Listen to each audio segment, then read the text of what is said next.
America के एक बहुत बड़े बिजनेसमैन पार्क का बेटा बीमार है। बीमारी भी ऐसी जिसके बारे में पता चलाने में डॉक्टर्स भी फेल हो गए। सभी रास्ते बंद हो जाने के बाद इस बच्चे के इलाज के लिए कोरिया से शेमन्स बुलाए जाते हैं। यानी वो लोग जो इस दुनिया में रहते हुए ही सोल से बातें कर सकते हैं, उनसे जुड़ी इस दुनिया में लोगों की प्रॉब्लम्स को सॉल्व कर सकते हैं।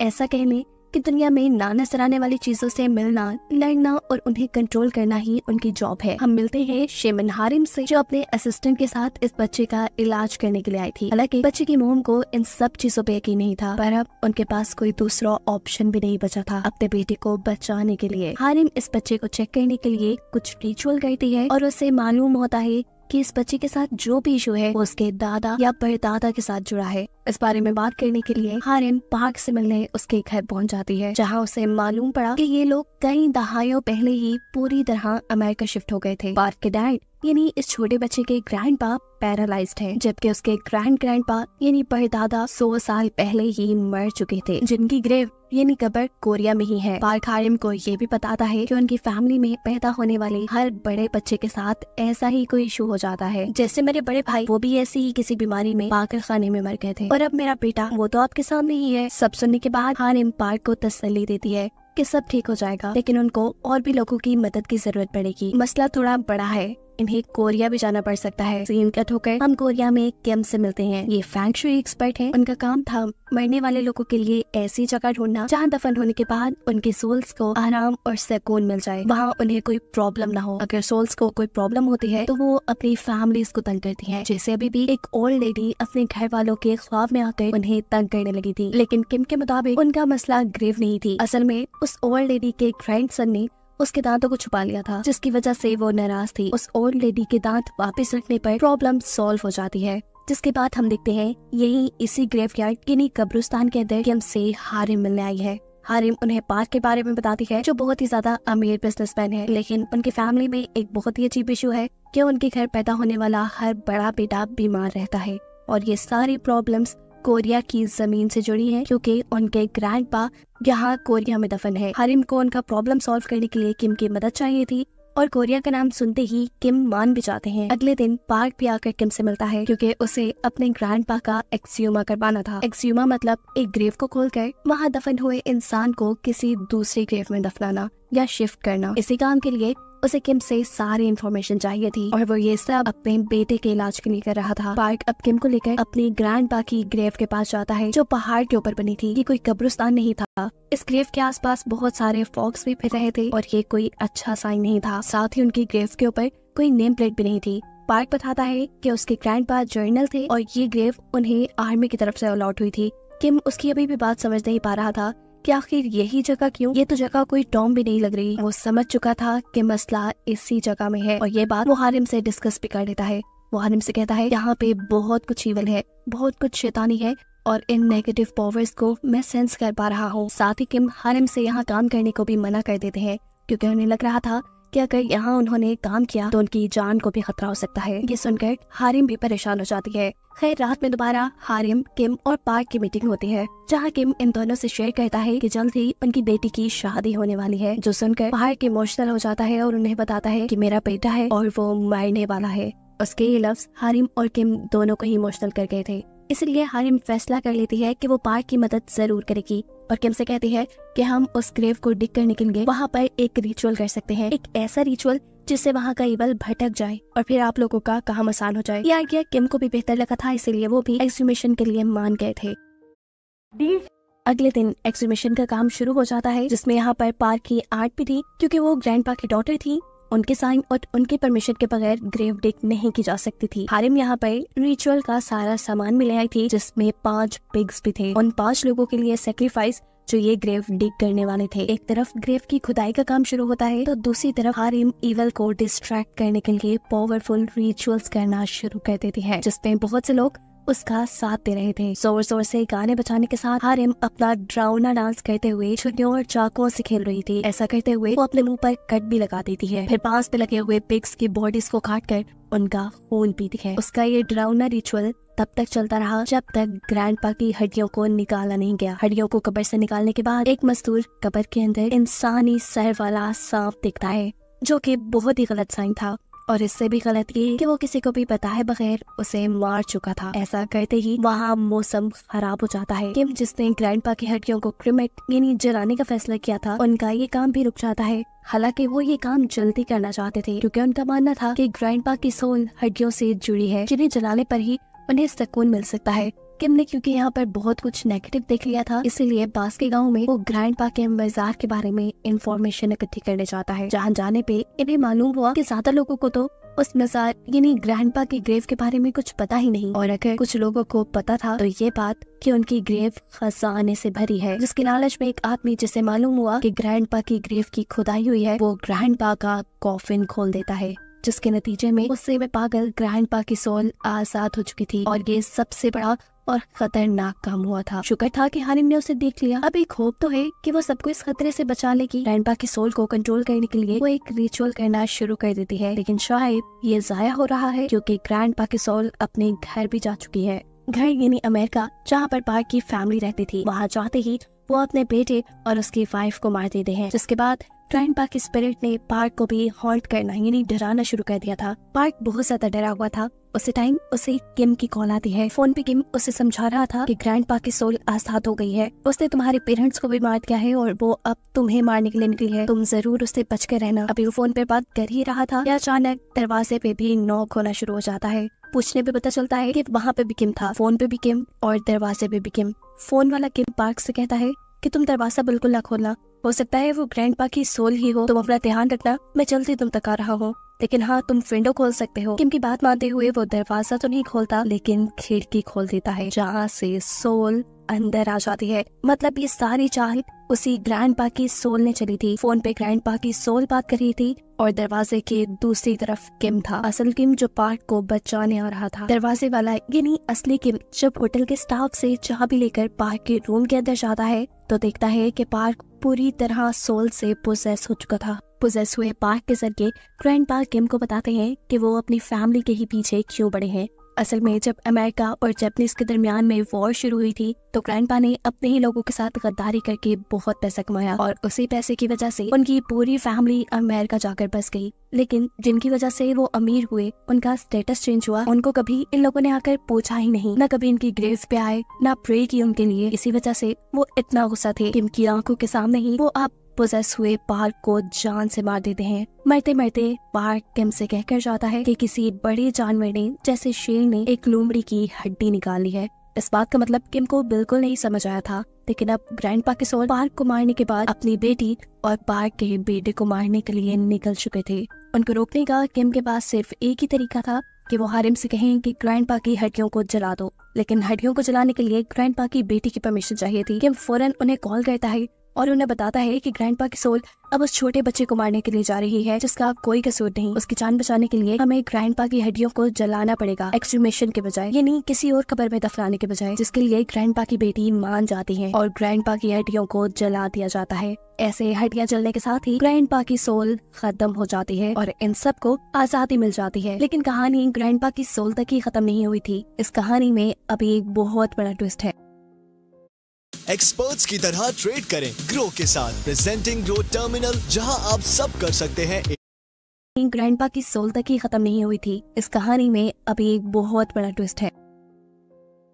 ग्रैंडपा के सोल के चले जाने के बाद किम एक ऐसे आदमी से मिलता है जिसने ग्रैंडपा की कब्र खोदने का काम किया था। उसके ख्वाब में बड़े बड़े इंसानी सर वाले सांप उसे डरा रहे थे। डरते हुए वो आदमी कहता है कि वो सांप मुझे मार देंगे। किम उससे पूछते हैं ये सब कब से हो रहा है। आदमी बताता है तभी से जब मुझे ग्रैंडपा की ग्रेव के अंदर वो इंसानी सर वाला स्नेक मिला था जिसका सर काट कर मैंने उसे मार दिया। सारी बात की सच्चाई जानने के लिए किम दोबारा ग्रैंडपा की ग्रेव पे जाता है जहाँ उसे वो मरा हुआ सांप मिल भी गया था। उसका सर किसी फीमेल जैसा था जिनको बहुत ज्यादा ईवल यानी शैतानी माना जाता है। कुछ ना सोचते समझते हुए किम जब इस कब्र को और ज्यादा खोलता है तो इसी कब्र के नीचे उसे एक खड़ा हुआ कॉफिन मिलता है, जिसे देखते ही वो हारिम और उसके सभी साथियों को यहाँ बुला लेते हैं। ये सब मिलकर उस कॉफिन को बाहर निकाल लेते, लेकिन अभी तक ये लोग ये बात समझ नहीं पाए थे कि आखिर क्यों ग्रैंडपा की ग्रेव के नीचे इस कॉफिन को खड़ा किया गया था। ये कॉफिन चारों तरफ से सील्ड था। फिलहाल आधी रात का वक्त था, ये लोग इस कॉफिन का कुछ कर भी नहीं सकते थे, इसीलिए पास के एक टेम्पल में ये लोग इस कॉफिन को रखने का फैसला करते हैं। ये भी हो सकता था कि इस कॉफिन में कोई इवल स्पिरिट हो,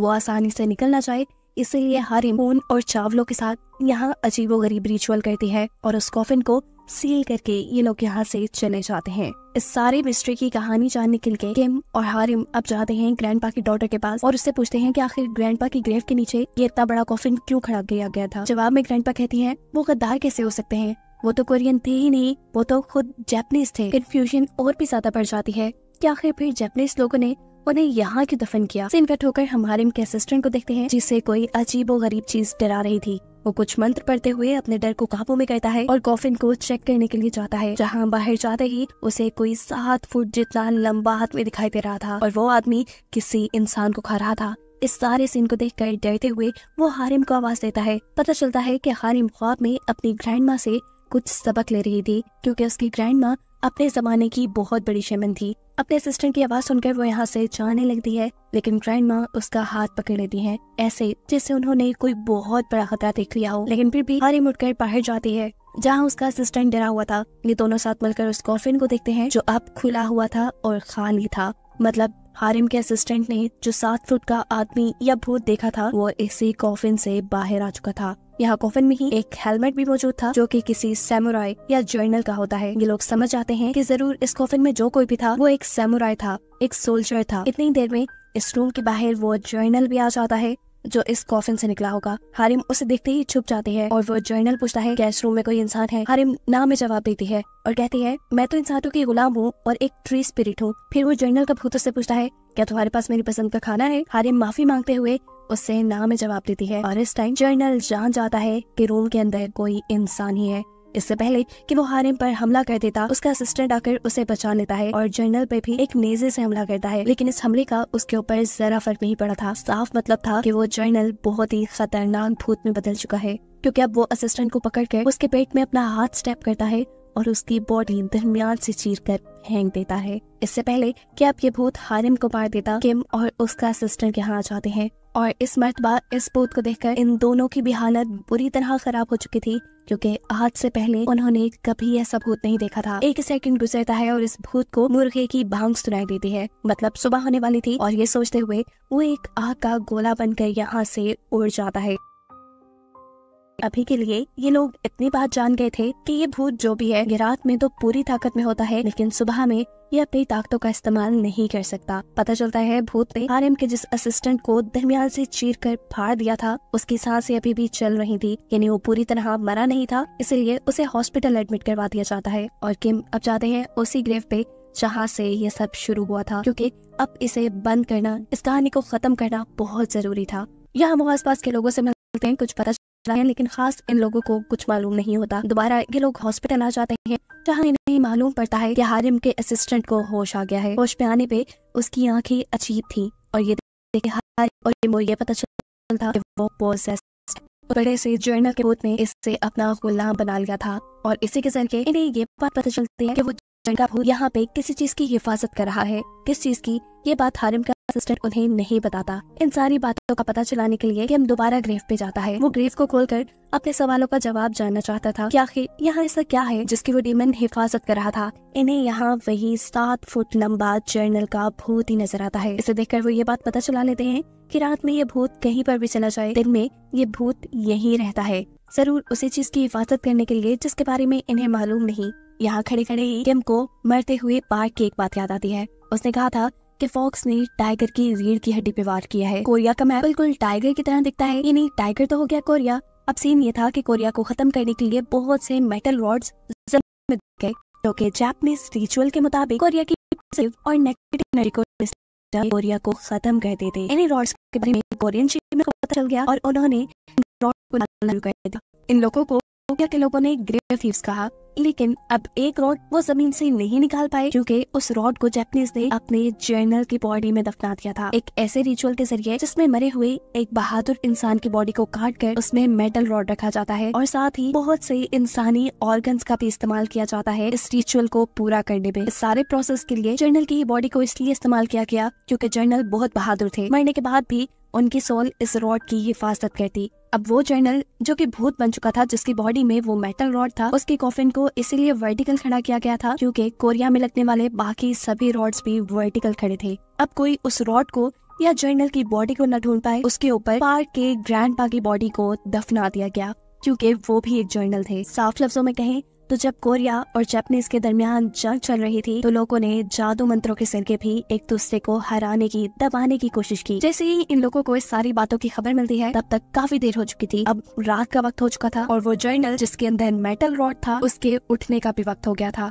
इतने सालों में वो अपने कॉफिन से किम की वजह से ही आजाद हो पाया था। किम उसे रोकना चाहता था लेकिन ये भूत उसे पोसेस करना शुरू कर देता है। किम को बचाने के लिए यहाँ हारिम उसके ऊपर ब्लड भी फेंकती है, लेकिन वो थोड़ा सा तड़प कर ठीक हो जाता है और गुस्से में हारिम से ही लड़ने के लिए जाता है। पर इस टाइम हारिम को प्रोटेक्ट करती है उसकी ग्रैंडमा की सोल। किम ने जर्नल की बॉडी में मेटल रॉड देख लिया था और उनके फैंग शुई के नॉलेज के मुताबिक मेटल का दुश्मन था वुड। जर्नल का भूत वैसे ही खून से तड़पता था, इसलिए बिना वक्त ज़ाया किए वो एक लकड़ी पर अपना खून लगाते हैं और उससे जर्नल को स्टैब कर देते हैं, जिससे वो जर्नल मर जाता है। वो आखिरी रॉड जो कि कोरिया को तबाह करने के लिए इस जमीन में लगाया गया था, वो रॉड भी बाहर निकल जाता है, खत्म हो जाता है। मतलब एक तरफ तो उन्होंने अपनी सबसे बड़ी मुश्किल इस भूत को खत्म किया और दूसरी तरफ कोरिया को भी बचा लिया। भूत के मरते ही हारिम का असिस्टेंट जो उसकी पोजीशन में था वो भी वहाँ से बाहर निकल आता है। इनके सारे मिशन अब पूरे हो चुके थे, ये लोग अब सेफ थे। यही सोचते हुए ये चारों सुकून का सांस लेते हैं। कहानी के आखिर में हमें किम की बेटी की शादी दिखाई जाती है, जहाँ किम रिलैक्स नजर आ रहा था और उसे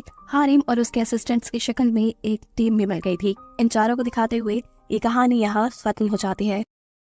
ऑनलाइन स्टोर बनाना हो गया सुपर इजी। बस 15 सेकंड्स में सेटअप करें अपना ई-कॉम वेबसाइट और कैटलॉग। सिर्फ 99 रुपीज में बनाएं अपना कस्टम डोमेन और स्टाइल करें 1500 प्लस थीम्स के साथ। डिलीवर करें अपने प्रोडक्ट्स पूरे देश में। पाओ इंस्टेंट पेमेंट्स। डाउनलोड करें डिजिटल शोरूम ऐप।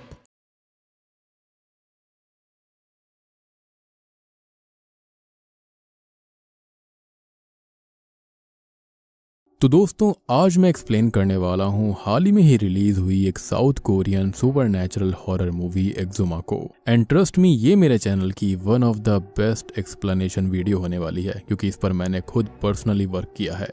यहाँ पर मैंने आपको ढेर सारी चीजों के बारे में बताया है, तो आपको मजा ही आ जाएगा। ये देखने के बाद आपको कहीं और जाने की जरूरत नहीं है, आप बिल्कुल डिटेल में इस मूवी को समझ पाओगे। एक एक सिंबल, एक एक चीज आपको समझ में आएगी।